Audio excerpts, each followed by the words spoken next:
UN figures show China was the largest recipient of new foreign direct investment in 2020, overtaking the US for the first time. The Chinese economy brought in $163 billion in investment as the coronavirus outbreak spread across the world. That compares to the $134 billion attracted by the United States. Well, on that, let's speak to our correspondent in Frankfurt, Ashutosh Pandey. Ashutosh, how has China managed to leapfrog the US like this? Well, it's to do with the performance on the pandemic front. China managed to deal with the pandemic better than the US.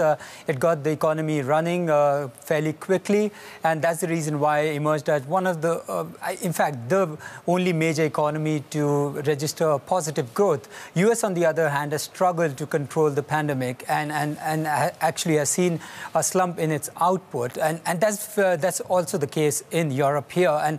And investments in Europe have also slumped by 2/3. And clearly at this point, companies are wary of committing capital abroad, given the uncertainty around.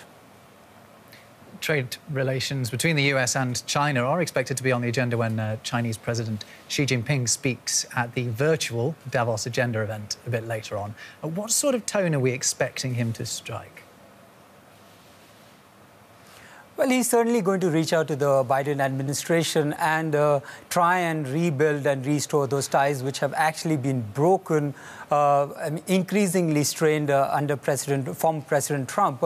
That's one of the things he's going to talk about China's credentials on as far as fighting with climate change is concerned, where he's pledged zero emission by 2050, rather 2060. And then he's also going to talk about globalization, openness, like he did in 2017 Davos meeting. But many are actually skeptical and would like to take whatever he says with a pinch of salt, because the last time he spoke about he defended trade wars.